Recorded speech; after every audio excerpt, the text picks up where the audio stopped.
Hi friends, இன்றைக்கி சரோஜா சமையலில் எலும்பு கறியில் ரசம் எப்படி பண்ணுறதுன்னு பார்க்கலாம். அதுக்கு ஒரு 200 கிராம் எலும்பு கறி எடுத்து வச்சுருக்கேன். அதை நல்லா கழுவிட்டு குக்கரில் சேர்த்துக்கலாம். இப்போது கறி கூட 1 டேபிள் ஸ்பூன் கரம் மசாலா சேர்த்துக்கலாம். அதுக்கப்புறம் 3 டேபிள் ஸ்பூன் இஞ்சி பூண்டு பேஸ்ட்டு சேர்த்துருக்கேன். இஞ்சி பூண்டு பேஸ்ட்டு சேர்த்துட்டு இதை நல்லா கலந்து விட்டுடலாம். இப்போது தேவையான அளவு உப்பு சேர்த்துக்கணும். உப்பு சேர்த்துட்டு இதில் 4 கிளாஸ் தண்ணி சேர்த்துருக்கேன்.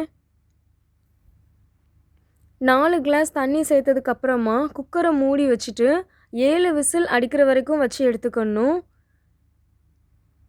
இப்போது ஒரு சின்ன சைஸ் புளி தண்ணியில் ஊற போட்டு வச்சுருக்கேன். ரசம் தட்டுறதுக்கு ஒரு மிக்ஸி ஜாரில் 1 கைப்பிடி அளவு மிளகு, 5லேருந்து 6 சின்ன வெங்காயம், 4 பல் பூண்டு, 1 கொத்து கருவேப்பிலை, 1 டேபிள் ஸ்பூன் சின்ன சீரகம், 1 டேபிள் ஸ்பூன் பெரிய சீரகம், ஒரு சின்ன பிஞ்சு காயப்பொடி சேர்த்துக்கலாம். சேர்த்து இதை தண்ணி சேர்க்காமல் தட்டி எடுத்துக்கணும்.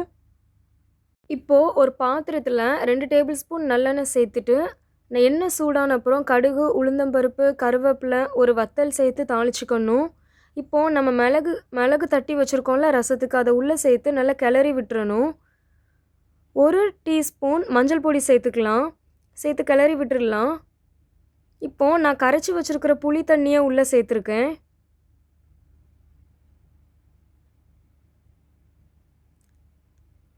நம்ம ரசத்துக்கு தட்டி வச்சுருக்கிற மிளகை உள்ளே சேர்த்து கிளறும் போதே அது கூட ஒரு சின்ன சைஸ் தக்காளியை சேர்த்துக்கணும். ஆனால் நான் மறந்துட்டேன், அதனால் நான் இப்போ தக்காளியை சேர்த்துருக்கேன்.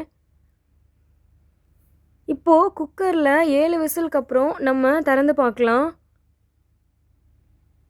இப்போது கறி நல்லா வெந்து ரெடி ஆயிடுச்சு. இப்போது நம்ம இதை ரசத்து கூட சேர்த்துக்கணும்.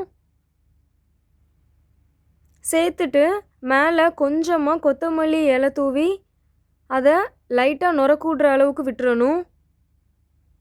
இப்போது ரசத்தில் நல்லா நுர கூடி வந்திருக்கு. ரசம் கொதிக்கக்கூடாது. கொதிக்கிறதுக்கு முன்னாடியே ஸ்டவ் ஆஃப் பண்ணிடணும். நுர கூடினோடனே ஆஃப் பண்ணிடலாம்.